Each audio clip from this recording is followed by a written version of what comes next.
Communication gap వచ్చింది కాబట్టి ఒక నిమిషం ఎందుకంటే చెప్పడం మా ధర్మం. అది రిపోర్ట్ కండక్ట్ చేస్తున్నాం కంటే ఎవరికి అది హట్ అవ్వకూడదు. మీటింగ్ అనేది శిక్షణ కార్యక్రమం సామరస్యంగా వెళ్ళాలి. విలేజ్ లెవెల్ మళ్ళీ మీరు క్రియేట్ చేయాలి కాబట్టి ఇదే ఫీలింగ్ వెళ్తే మనం అనుకునే టార్గెట్ రీచ్ అవ్వడం కాబట్టి ఈ విషయం చెప్తున్నా. మాకు మీ దగ్గర లిస్ట్ కానీ మీ ఎంఏ గారు ఇవ్వలేదు, పలానా వస్తున్నారు మేడం మీకు ఇద్దరు విషయం చెప్పలేదు. మనకి ఏంటంటే విలేజ్ గ్రూప్ లో ప్రతి సచివాలయం నుంచి ఒక స్కూల్ టీచర్ కానీ మనకి అంటే నోట్ల అధికారిగా స్కూల్ టీచర్ పెట్టడం జరిగింది. ఎంఏ గారు ఏం చేశారంటే మీ సచివాలయంలో ఉన్న హెడ్ క్వార్టర్ పంపిస్తాం సార్, మీ ఇష్టం ఎవరైనా పంపించండి, మనకు కావాలంటే మీకు పంపించారు. కానీ ఇలా ఉన్న విషయం వాళ్ళు మాకు ఇవ్వలేదు, ఈ కమ్యూనికేషన్ గ్యాప్ వచ్చింది కాబట్టి సీతారామ విషయం కానీ వేరే కాలంగా కోరుతున్నాం.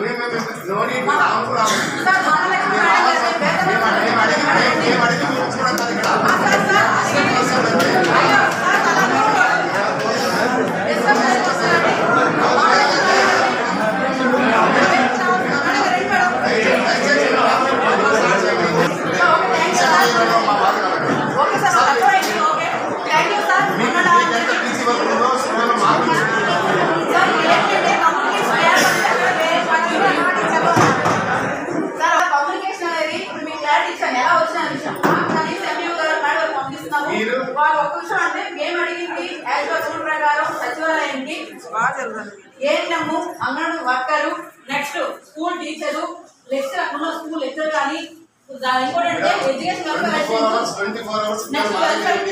వెల్ఫేర్ అసిస్టెంట్ వీళ్ళు విలేజ్ మనకి గ్రూప్ మెంబర్స్ ఉంటారు కాబట్టి యాజ్ పర్ మనకు వచ్చిన షెడ్యూల్ ప్రకారమే పిలిపించడం జరిగింది. మీ ఎంఈఓ గారికి మన రిపోర్ట్ లైన్గా పంపించాం సార్. ఈ లెవెల్లో మీరు ఎవరైనా ఇన్వైట్ చేసి పంపించండి కాబట్టి మీరు దాన్ని రైట్ చేస్తే ఖచ్చితంగా ఎంఈఓ గారికి మాట్లాడి క్లారిఫికేషన్ తీసుకున్నాం సార్. ఎందుకు మాకు 24 మీ దగ్గర ఉంటే మీరు ఆపచ్చు కదా.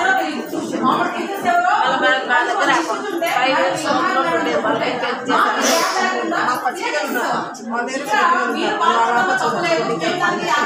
తప్పులేదు కాబట్టి ఇంకోసారి సార్ థ్యాంక్ యూ చెప్తున్నాను. నెక్స్ట్ సార్ విలేజ్ లెవెల్లో ఇప్పుడు మనం విన్న తర్వాత విలేజ్ గ్రూప్ ట్రైనింగ్ అయిన తర్వాత నెక్స్ట్ వీరందరూ గ్రూప్ గా ఫామ్ అయ్యి నెక్స్ట్ టైం చేయాల్సింది ఏంటంటే గ్రామ స్థాయిలో మన ఏజీ గర్ల్స్ గ్రూప్ ని ఫార్మేట్ చేయాలి.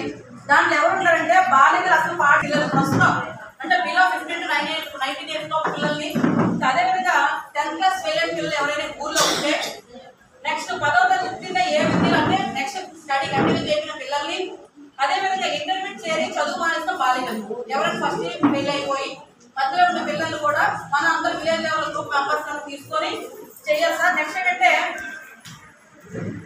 ఇంటర్మీడియట్ చేరిన అమ్మాయిలు మరి కాలేజీ పిల్లలు వారి పేరు అధికారిగా లేని వాళ్ళని 18 సంవత్సరాలలోపు ఎవరైతే పెళ్లిళ్ళు చేసుకున్నారో వాళ్ళని ఐడెంటిఫై చేయాలి సార్.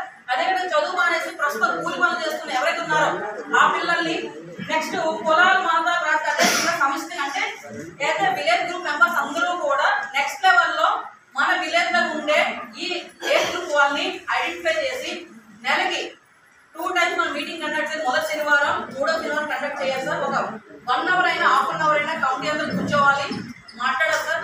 దీని మెయిన్ ఉద్దేశం ఏంటంటే చైల్డ్ మ్యారేజ్ జరగకూడదు, టీనేజ్ ప్రెగ్నెన్సీ అనేది జరగకూడదు అనే ఉద్దేశంతోనే ఈ ఏర్పాటు చేయడం జరిగింది సార్. ఇక్కడ టీచర్స్ ఎందుకు పెట్టారంటే ఇప్పుడు సార్ అన్నట్టుగా పిల్లలు మా దగ్గర ఉన్నారు, అది వాస్తవం. పిల్లలు మా 15 years లోపు వారు కూడా మీ దగ్గరే ఉంటారు, ఆడపిల్లలు కావచ్చు మగపిల్లలు కావచ్చు.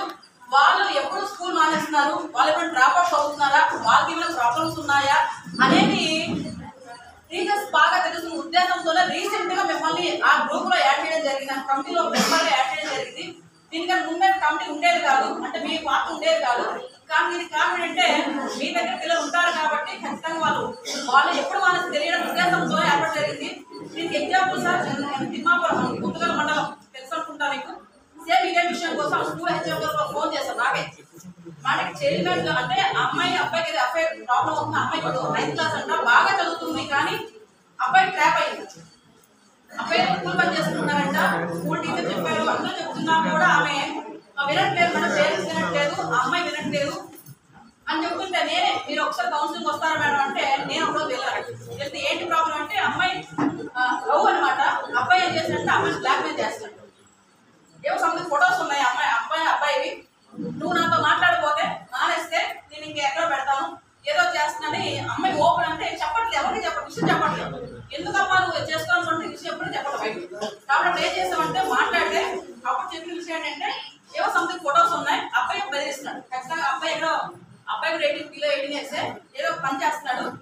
అది పక్కకి వెళ్ళిపోవడం వల్ల మళ్ళీ వాళ్ళ పేరెంట్స్ని మీ పేరెంట్స్ పిలిపించి కూర్చోబెట్టి మాట్లాడి అబ్బాయి కౌన్సిలింగ్ ఇచ్చి అమ్మాయి కౌన్సిలింగ్ ఇచ్చి ఆ అమ్మాయి బాగా ఎడ్యుకేషన్ బాగా చదువుతుందంట. ఆ సార్ చెప్తారు అమ్మాయి ఇప్పుడు ఏం చేస్తానంటే స్కూల్లో కంటిన్యూ అయ్యేటట్టు చేయడం జరుగుతుంది. ఇలాంటి కేసెస్ చాలా ఉన్నాయి. అంటే దీన్ని ఆపడానికి మీ పాత్ర అనేది ఇన్వాల్వ్ చేయడం జరిగింది సార్. కాబట్టి ఖచ్చితంగా మనందరం దాంట్లో చేసి మన లెవెల్లో జరిగే దాన్ని ఆపడం ఖచ్చితంగా ప్రయత్నిస్తామని కోరుకుంటున్నాం. దీన్ని ఉద్దేశించి మనకి ఇప్పుడు టీఓటీస్ అందరూ ఉన్నారు, దీనికోసం మాట్లాడే వాళ్ళు ఎవరు ఫస్ట్ కదా. ఓకే సార్, ఇప్పుడు ఈ కార్యక్రమం ఉద్దేశించి మీరు ఇంకా మీ పాత్రని మీరే ఇంకా కంటిన్యూ 5 o'clock వరకు కంటిన్యూ చేయాలి. మీ నలుగురి క్లాస్ కంటిన్యూ చేయాలి కాబట్టి ఉద్దేశం మీరు మాట్లాడుతుందో కోరుకుంటున్నాం.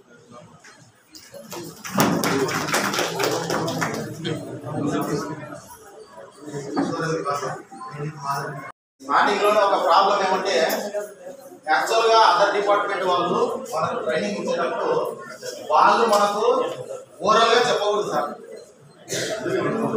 ఓరల్ గా ఎప్పుడు అడగకూడదు. వాళ్ళు ప్రొసీడింగ్ ఇస్తే మన ఎంఈఓ సార్ కూడా ప్రొసీడింగ్ ఇస్తారు. వీళ్ళు ఏం చేసినారంటే ఓరల్ గా అడిగినారు. ఓరల్ గా పేర్లు అడగడం అనేది తప్పు. ఎందుకంటే వీళ్ళ డిపార్ట్మెంట్ నుంచి ఖచ్చితంగా ఒక ప్రొసీడింగ్ ఎంఈఓకి ఇవ్వాలి. మాకు ఇంతమందిని పంపించండి అంటే అప్పుడు ఎంఈఓ సార్ కూడా ప్రొసీడింగ్ ఇస్తారు.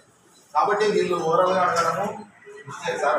ఇంకోటి ఏమంటే ఇక్కడికి వచ్చిన వాళ్ళలో ముఖ్యంగా సార్ హై స్కూల్ ఎగ్జామ్స్ ఉన్నారు కాబట్టి వాళ్ళని స్టేజ్ మీద పిలుచుకోవాలి మనము. అది మన ధర్మము, మనం గౌరవించుకోవాలా. ఏమంటే స్టార్టింగ్ లోనే అది వాళ్ళ అజెండాలో రాసుకుంటే బాగుండేది. ఎందుకో రాసుకోలేదు సార్, నచ్చుగా పొరపాటు జరిగింది. చాలా కొంచెం బాధపడాల్సిన విషయమే. ఏమైనా సార్ అదర్ డిపార్ట్మెంట్ నుంచి ఖచ్చితంగా ప్రొసీడింగ్ ద్వారానే రావాలి సార్. ప్రొసీడింగ్ రాకుండా ఓవరాల్గా అడిగితే మాత్రం అది ఇట్లా ఉంటుందేమో. అందుకోసమే నెక్స్ట్ ఇట్లా జరగకుండా చూసుకుంటే కూడా అదొక చిన్న విషయము.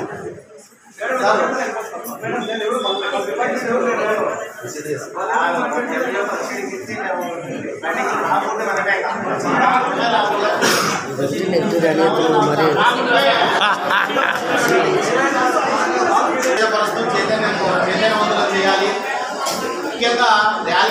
ముఖ్యంగా మన సిఎస్ఆర్ చెప్పినట్టు సార్ మామూలుగా బాల్య వివాహాలు జరిగితే దాంట్లో మా మాడ్యూల్ సార్ మామూలుగా ₹1,00,000 వరకు జరిమానా 2 సంవత్సరాల వరకు కఠిన శిక్ష ఉంది. కానీ చాలా జరగకుండా జరిగిపోతుంది సార్, తెలియకోకుండా జరిగిపోతుంది సార్. అందుకోసమే మన దృష్టికి వచ్చినప్పుడు ఖచ్చితంగా మనం ఇన్ఫార్మ్ చేయాలి సార్. వాళ్ళు కొన్ని చోట్ల ఏం చేస్తుంటారంటే కొన్ని ఊళ్ళలో వాళ్ళ ఇంట్లో ఏదో ఫంక్షన్ చేసుకునేది గుడ్డు చప్పుడు కాకుండా డిన్నర్ చేస్తుంటారు. అది బయట కూడా ఇన్ఫర్మేషన్ రాస్తారు తెలుసా. మన దృష్టికి ఏమైనా వస్తే వాళ్ళ దృష్టికి మనం అందిస్తే బాగుంటుంది. తర్వాత ఇంకోటి ఏమంటే సార్ మనకు ఆర్టికల్ 45 ఏం చెప్తుంది సార్, 6 నుంచి 14 సంవత్సరాల వయసు పిల్లలందరూ పాఠశాలలోనే ఉండాలి, నిర్బంధ విద్య. కానీ ఇక్కడ డ్రాప్ అవుట్ల సంఖ్య పెరిగిపోతూనే ఉంది సార్. మనం ఏం సార్